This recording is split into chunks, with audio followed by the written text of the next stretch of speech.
Singer Bhagchand.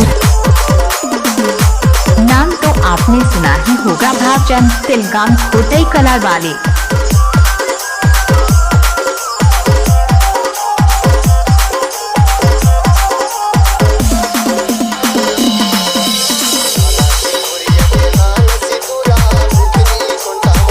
जब जब सूरज चांद रहेगा तब तक भागचंद तिलगाम का नाम रहेगा।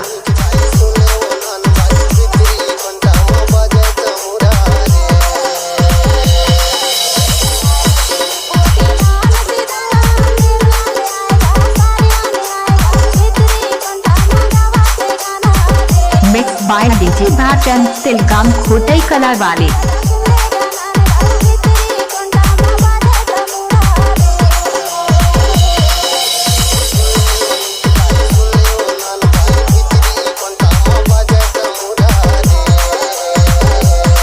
Mobile number 9302096258।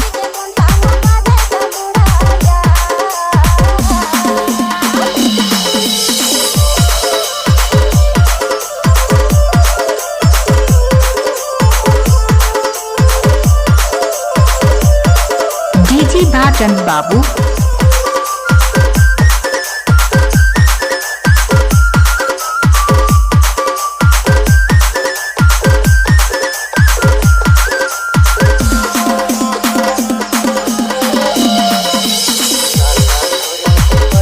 Mix by DJ Bhagchand तिलगाम।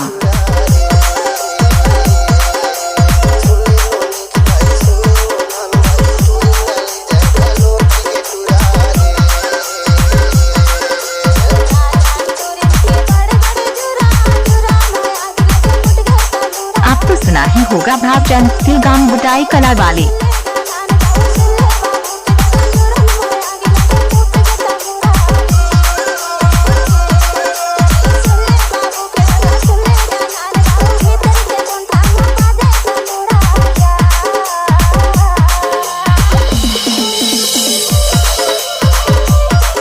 नाम तो आपने सुना ही होगा, भागचंद तिलगाम खोटई कलार वाले।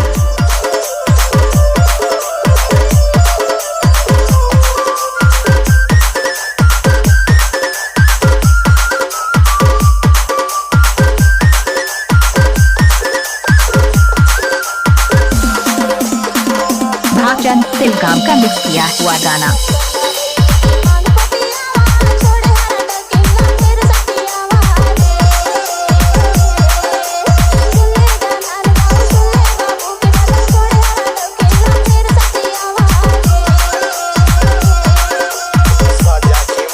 डीजे भागचंद बाबू।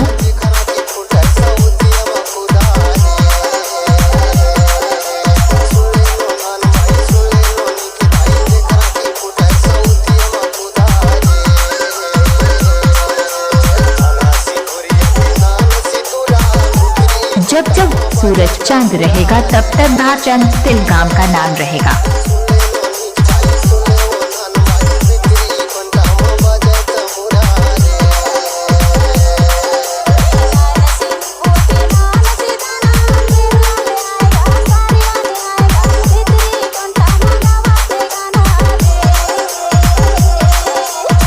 Mobile number 9302096258।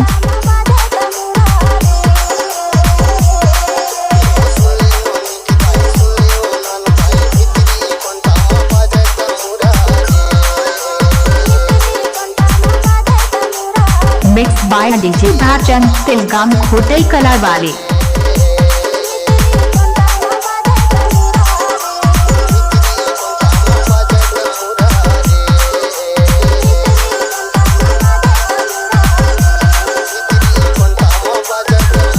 Mix by DJ Bhagchand तिलगाम।